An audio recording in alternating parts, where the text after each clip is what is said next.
오늘 설교 제목을 다 같이 크게 한번 따라하면 좋겠습니다. 주님, 크게 해보세요. 주님, 저도 감격하고 싶습니다. 우리나라 사람들은요, 좋은 걸 봐도 좋아할 줄을 별로 못해. 아유, 이 가슴이 뜨겁지 않는 것 같아요, 내가 보면. 그래서 오늘 설교를 준비하면서 우리 중앙의 모든 성도들의 가슴에 기쁨과 감격이 회복되기를 축복합니다. 참 어려운 때잖아요. 그러나 여러분, 오늘 제가 먼저 설교를 시작하면서 시집 한 권을 소개하려고 합니다. 이분은요, 몇 년 전에 돌아가셨어요. 102세로. 일본 분인데 일본의 할머니예요. 시바타 도요라는 분인데요, 이분이 90세에 시를 쓰기 시작한 거예요. 별로 이봐라요, 놀래지도 않는다니까. 감격이 없다니까. 우리는 외국에서 설교하면요, 다들 이런데 우리는 90세에 시를 썼어요. 사진 한번 보여드릴게요. 그 다음에 또 이제 더 놀랄 것은요, 이분이 90세에 쓴 시가 일본에서만 100만 권이 팔렸대요. 전 세계 언어로 번역돼 가지고 베스트셀러 작가가 됐어요. 여러분 한번 생각해 보세요. 구순의 나이에 시를 쓴다는 게 이게 쉬운 일이겠냐는 거예요. 그런데 왜 이 시를 썼느냐? 이분은, 여러분 일본은 아는 대로 지진이 많이 일어나잖아요. 수없이 지진을 겪고 그의 인생의 고통과 환난이 너무너무 많았다는 거예요. 그러나 그 아픔 속에도 인생은 여전히 아름다운 걸, 여전히 우리가 희망을 갖고 살아야 된다, 그런 뜻에서 구순의 시를 적어서 많은 일본 국민들에게, 세계 사람들에게 감동을 준 거예요. 그 중에 제가 두 편만 소개할게요. 나에게라는 시예요. 똑똑 수도꼭지에서 떨어지는 눈물이 멈추질 않네. 아무리 괴롭고 슬픈 일이 있어도 언제까지 끙끙 앓고만 있으면 안 돼. 과감하게 수도꼭지를 비틀어 단숨에 눈물을 흘려 버리는 거야. 자, 새 컵으로 커피를 마시자. 좀 이렇게 별로 마음에 안 드세요? 와, 이래야 되는데. 여러분, 이 구순의 할머니가요, 얼마나 정신이 희망적입니까? 새 컵으로 커피를 마시자. 그 다음에 약해지지 마라는 이 시예요. 저기 불행하다며 한숨 쉬지 마. 햇살과 산들 바람은 한쪽 편만 들지 않아. 꿈은 평등하게 꿀 수 있는 거야. 난 괴로운 일이 있었지만 살아 있어서 좋았어. 너도 약해지지 마. 어때요? 좋아요, 안 좋아요? 참 짧은 시인데요, 이 할머니가 기가 막히게 인생을 노래하고 있어요. 여러분, 그렇습니다. 우리는 코로나19 같은 이 엄청난 질병 속에 하루하루가 힘들게 보내고 있는데, 지금 전국이 지금 집중호우로 얼마나 고통을 겪는지 몰라요. 사망자만 30명 이상이 되고요, 지금도 실종자가 수십 명이에요. 여러분, 전라북도는 지금 이게 강이었는지 마을이었는지 분간이 안 될 정도로 온 동네가 그냥 침수가 되고요. 어제 너무나 안타까운 소식은 애를 데리고 마을 전체가 침수가 되니까 애를 데리고 피하려고 데리고 가다가 물살에 애를 놓쳐가지고 애를 그냥 더 이상 못 찾았다는 거예요. 너무너무 아픈 시간들을 우리 나라가 겪고 있어요. 저는 말씀을 준비하면서 그러나 이런 고통 가운데도 오늘 하나님께서 우리에게 말씀하시는 게 무엇일까? 다윗을 통해서 우리는 들을 수 있어야 돼요. 여러분 아시는 대로 다윗은 정말 나라를 구한 구공신이었어요. 위대한 장군이었어요. 그러나 한순간에 배신을 당하고 십수년을 쫓겨서 망명생활을 합니다. 고난의 시간을 보냅니다. 어디 그뿐입니까? 왕이 되었어도 편안한 날이 하루도 없었어요. 심지어는 자기 아들이 배신하고 말이요, 아들이 아버지를 죽이려고 하고, 믿었던 친구가 부하들이 배신하고 칼을 들고 자기를 죽이려 하니 한순간에 왕의 자리를 내어놓고 맨발로 도망가지 않습니까? 다윗이 그런 숱한 어려움을 겪었지만 다윗은 가슴에 감격이, 기쁨이 살아있었다는 거예요. 왜요? 오늘 이게 중요한 거예요. 왜 그랬을까? 왜 어려운 상황임에도 우리가 믿음을 잃지 말아야 될까? 오늘 하나님께서 우리에게 주시는 영적 메시지가 여기에 있다는 거예요. 자, 여러분, 어떻게 하면 우리가 다윗처럼 기쁘게 살 수 있을까요? 어떻게 하면 감격하며 살 수 있을까요? 첫 번째 1번을 같이 읽겠습니다. 시작.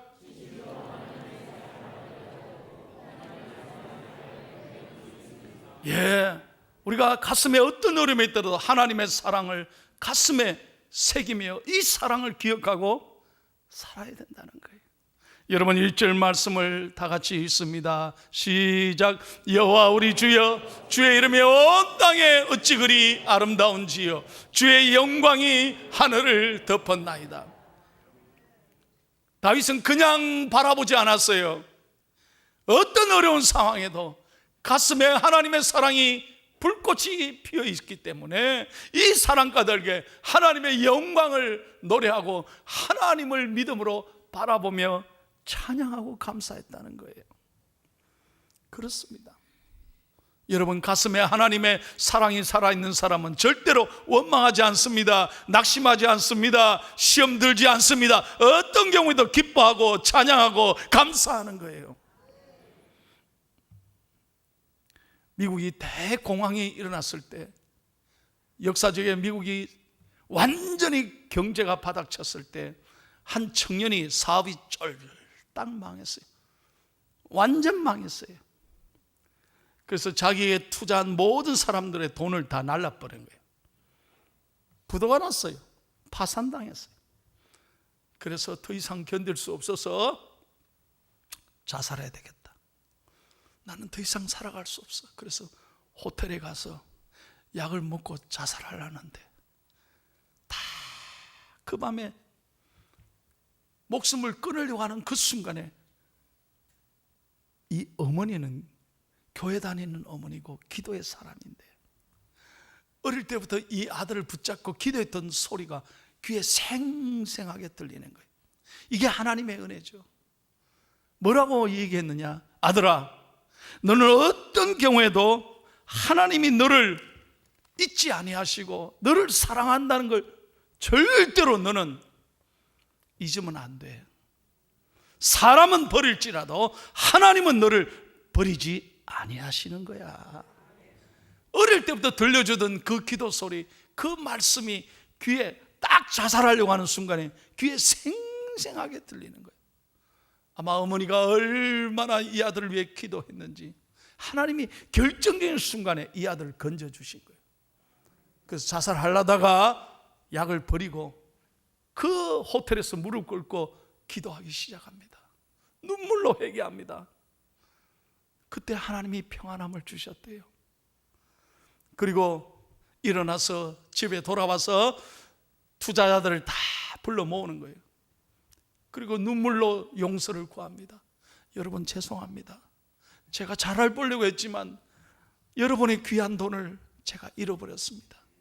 제가 죽으려고 했지만 하나님이 저를 살려주셔서 오늘 여러분 앞에 서 있습니다.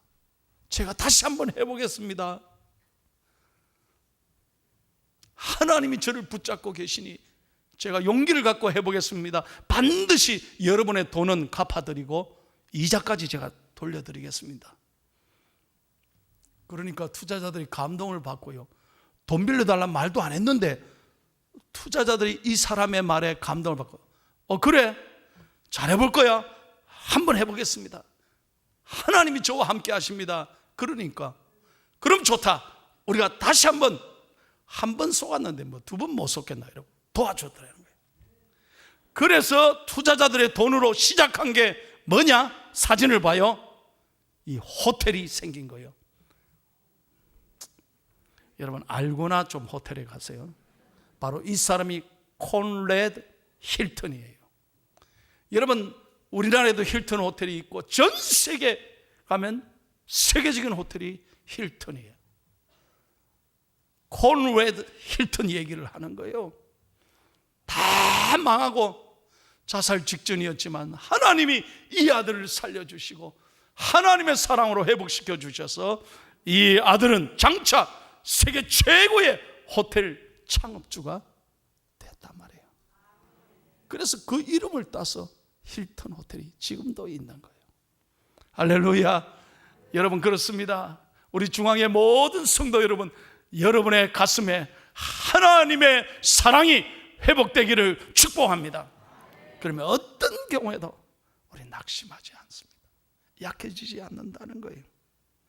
두 번째로 우리 다 같이 읽겠습니다. 어떻게 하면 우리가 감격을 회복할 수 있을까요? 시작. 우리가 어린아이와 같은 깨끗한 마음을 가질 때 감격이 있습니다. 여러분 제가 여러분에게 늘 말씀드리잖아요. 어른들은 생각이 많아요. 그래 기뻐하지 않는다니까. 제가 늘 그러잖아요. 이렇게 쉬운 찬양대가 잘하면 미국에서는 기립박수한다니까. 그런데 우리는 아무리 좋은 걸 들려줘도 우리는 감동이 없어요. 특히 우리 대한민국 사람은 좋아할 줄을 몰라요. 요즘 토르트는 되게 좋아하더만은 네가 왜 거기서 나와? 이런 노래는 좋아하고 우리가 이 찬양하고 말씀 들을 때 감격이 부족하다 이 말이에요. 왜 그럴까요? 생각이 많아. 어른들은 생각이 많아. 그러나 어린아이들은요 단순하지만 아주 좋아합니다. 계산하지 않습니다. 걱정하지 않잖아요.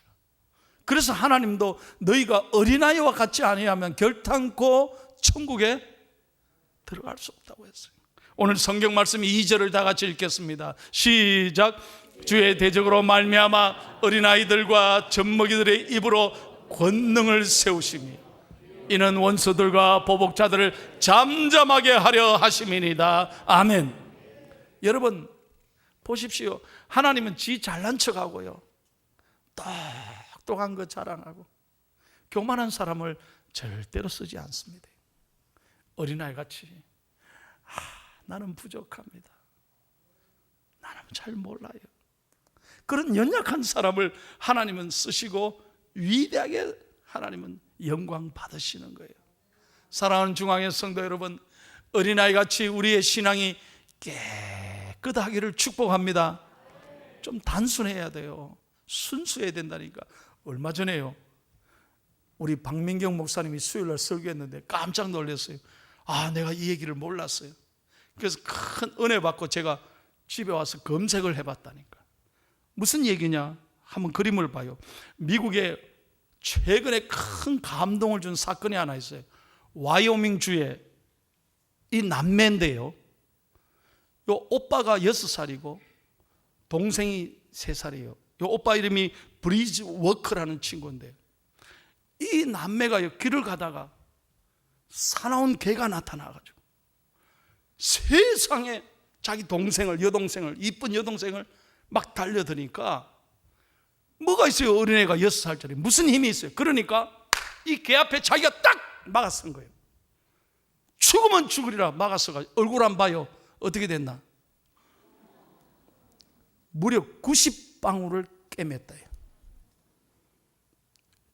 이 동생을 필사적으로 자기 몸으로 살린 거예요. 우리 같으면 어떻게 하겠어요? 우리 같으면 다 숨는데 이 오빠는 대단한 거예요. 그런데 더 놀라운 건 이 오빠가 인터뷰를 했어요.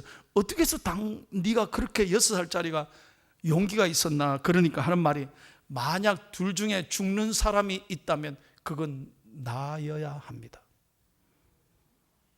오빠 여러분, 감동받으시면 아멘 좀 하세요. 여러분, 6살짜리 입에서요, 어떻게 이런 말을 할 수 있어요? 만약 우리 둘 중에 죽어야 된다면 우린 전부 네가 죽어. 근데 내가 죽어야 된다는 거예요. 야, 너무 감동. 그래가지고 미국 전체가 감동을 받고 매일 이 아이에게 택배가, 선물이 날라오는 거예요. 내가 그래서 더 조사를 해봤더니 세상에 혹시나 했더니 역시나예요. 교회 다니는 아이예요. 여러분, 저는 이 얘기 들으면서요, 우리가 정말 어린아이 같이 생명을 사랑하고 서로를 위하고, 다시 한번 생명을 사랑하고 서로를 위하고 걱정하지 말고 하나님만 의지하면 하나님이 복을 주실 줄로 믿습니다. 세 번째입니다. 어떻게 하면 우리가 감격할 수 있을까요? 시작. 우리가 열린 눈으로 크신 하나님의 영광을 바라볼 때 감격이 있습니다. 여러분, 믿음의 눈으로 무엇을 바라보든지 여러분 하나님의 눈으로 바라보면 모든 것이 감사하고 감격하는 거예요. 여러분, 우리가 살아있다는 게 얼마나 감사한지, 오늘 이 생명은 하나님의 은총인 줄로 믿습니다. 그럼 감사해야 돼요. 매일 똑같은 길을 가더라도요, 매일 출근하는 그 길을 가도 내가 영적으로 회복이 돼 있고 내가 감격하면 매일 가는 길이 기적이고 감사고 은혜예요. 근데 내 마음이 다운되고 내가 상처와 아픔 속에 있으면 전부 다 땅만 쳐다보고, 오늘도 일하러 가야 되나? 감사가 없다니까. 여러분, 제가 얼마 전에 비 오는 아침인데 서울 간다고 새벽기도 하고 서울을 기차를 탔다니까. 포항에서 서울로 KTX를 가고 7시 17분 잠깐, 나 정확하게 기억이 안 나는데 갔어요. 비 오는 날이었어요. 그래서 잘 가다가 대구를 지났는데 김천 구미역 가기 전에 세상에 터널로 싹 들어가더니 나는 뭐 당연히 가나보다 했는데 세상에 이상하게 차가 서행하더니 딱 서버리는 거예요. 야, 이거 터널에 갇혀 보셨어요? 이거 뭐 문제가 있겠다. 아니나 다를까 방송이 나오는데, 손님 여러분 죄송합니다, 우리 열차는 지금 문제가 있어서 잠시 대기해야 됩니다, 이러는 거예요. 야, 온갖 생각이 다 들잖아요. 이거 잘못하면 터널에서 어떻게 내려? 야, 이거 서울 가야 되는데, 회의 가야 되는데 이거 어떻게 하지? 불안한 거예요. 한 번도 걱정하지 않았어요. 잘 가리라고 생각했어요. 근데 제가 감사한 건요, 그 열차 칸에 제가 타서 그런지 그 열차 칸에 화내는 사람이 한 명도 없는 거예요. 나는 그날 우리 포항 사람에게 감사했어요. 야, 포항 시민들 정말 대단하구나. 어느 누가 화내는 사람이 없어요. 가만히 앉아 14분 30초 생각해봐요, 여러분. 얼마나 답답하겠어요. 그러더니 14분 30초 만에 서행을 하더니, 야, 그 어두운 터널로 이제 쫙 가는데 얼마나 감사한지. 그리고 해가 쫙 터널을 지나 나오는데요, 늘 가는 그 길이지만 얼마나 감사한지. 제가 이거 마스크를 쓰고 노래는 부를 수 없고, 뷰티풀, 원더풀, 쌍꺼풀, 너무너무 하나님 은혜 감사한 거예요. 하나님 은혜 감사한 거예요. 이렇게 지나갈 수 있다는 게 얼마나 감사한 일이냐. 그러더니요, 대전에서 또 섣불했어. 결국은 대전에서 내려서 이제 옆에 임시 열차에 타라는 거예요. 옆에 차가 와 있다고. 더 이상 못 간다는 거예요. 그러니까 사람들이 내리는데 또 놀라워요. 세상에 어떤 분이 병원에 가시나 봐. 휠체어 타셨어요. 어떤 분은 무슨 비행기를 타고 여행을 가시나 봐. 큰 가방을 들어서 놀란 건요, 그 옆에 기차 타는데 누가 하나 화내는 분이 없더라는 거예요. 포항 사람들 대단하다니. 내가 그날 진짜 감사했어요. 우리 포항 사람들 소리가 큰데도 하나도 이렇게 얼마나 감사해. 그래 딱 타고 대전에서 다시 새 열차를 타고 가는데 내 속에서 하나님 앞에 찬송이 나오더라니까. 그때부터 대전에서부터 서울까지 1시간 동안에는 속으로 울면서 갔어요. 야, 이 모든 게 하나님의 은혜인데, 볼 수 있고 들을 수 있고 내가 건강히 기차 타고 가고 얼마나 감사하죠. 여러분, 믿음의 눈으로 바라볼 때 모든 게 은혜이며 감사인 줄로 믿습니다. 찬송합니다. 숲속이나 험한 산 골짜기에서 지저귀는 저 새소리들과 고요하게 흐르는 시냇물은 주님의 솜씨 노래하도다. 다 같이 힘있게 주님의 높고 위대하심을 내 영혼이 찬양하네.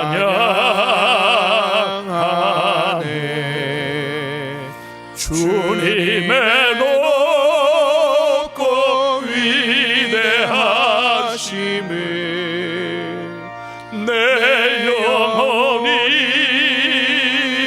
찬양하네.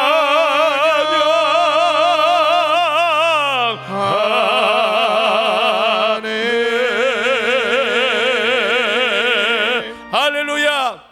우리 하나님께 감사와 영광의 박수를 한번 하겠습니다. 할렐루야. 오늘 교회 잘 나오셨어요. 예배 후에 여러분의 마음이 감격하고 기뻐하고 감사하는 성도들이 되기를 축복합니다. 마지막입니다. 어떻게 하면 우리가 감격할 수 있을까요? 읽고 마칩니다. 시작.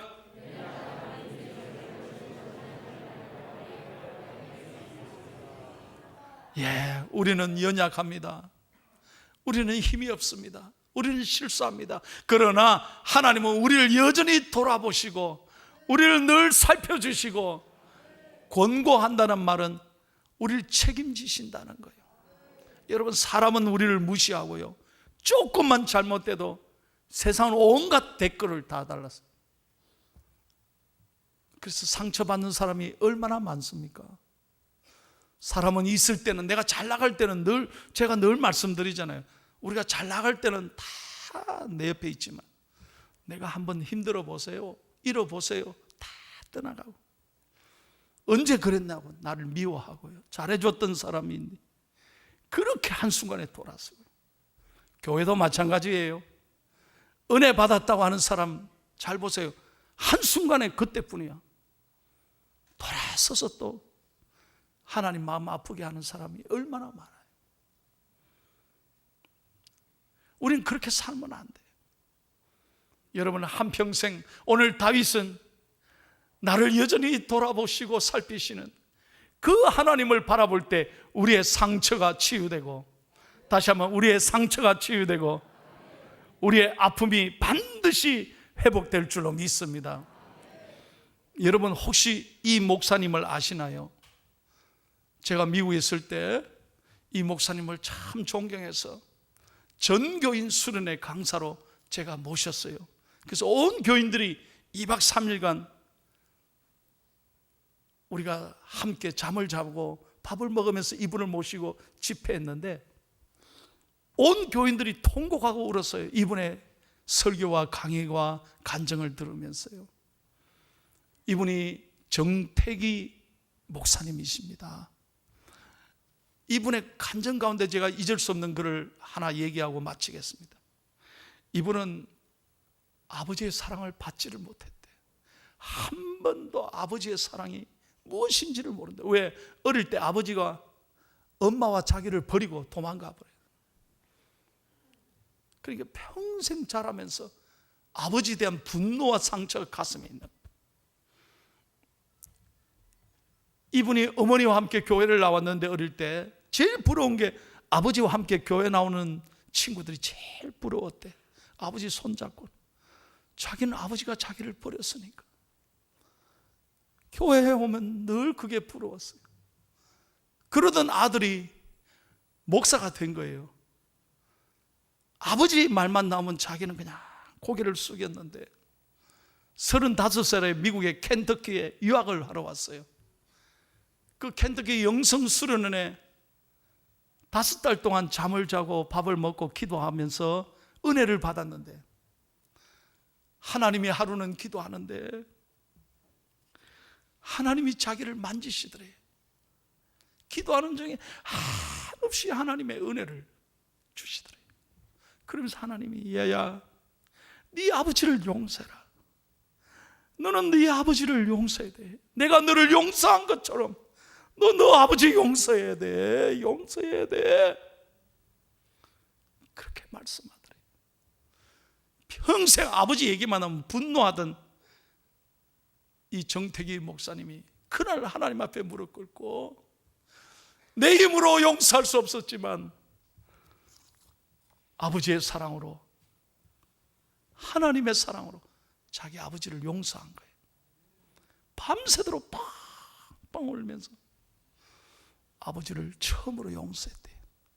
그랬더니 마음에 새벽에 기쁨이 찾아오고 평안이 찾아왔어요. 그날부터 자기 마음이 하나님의 나라가 된 거예요. 그래서 지금까지 평생요 이분은 크리스찬 상담 치유원을 하시고 계시고 내적 치유 세미나를 한국에 와서 해서 수십만 명이 이분 세미나에 와서 치료받고 돌아가는 거예요. 제가 우리 교회 언제 한번 모시려고 지금 준비하고 있어요. 참 이분의 얘기 들으면 설교가 얼마나 은혜가 되는지 몰라요. 저 역시 마찬가지였어요. 저도 아버지 하면요 아픔이 있어요. 사랑받지 못했어요. 우리 아버지는 자기밖에 몰랐어요. 정치한다고 말이죠. 아버지는 자식들을 몰랐어요. 우리 어머니가 우는 걸 보고 제가 자랐거든요. 그런데 제가 목사가 되고 요즘 다 아버지가 보고 싶고 용서가 되는 거예요. 여러분 무엇으로 치료할 수 있겠습니까? 내 분노와 상처를 무엇으로 치료할 수 있습니까? 우리를 돌보시는 하나님의 은혜만이 우리를 치유할 수 있는 거예요. 이 은혜가 가슴에 살아있으면 어떤 사람이라도 원수라도 우리가 용서할 수 있어요. 사람이 무엇이간데 주께서 저를 생각하시며 이 병렬이가 무엇이간데 저를 권고하시나이까.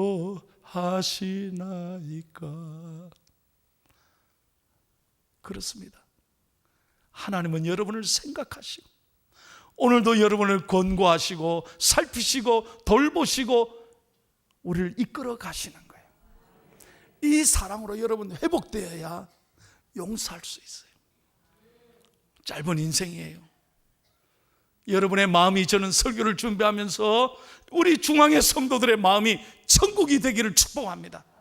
가장 상처 속에, 가시 속에 날 찌르고 누굴 또 찌르고 제발 그렇게 살지 말아요. 우리는 하나님의 은혜로 우리는 어떤 사람도 용서하고, 그래서 내 마음이 늘 감격하고 기뻐하며 여러분 하루하루를 행복하게 살아가는 중앙의 멋진 성도들이 되기를 축복합니다. 다시 한번 축복합니다.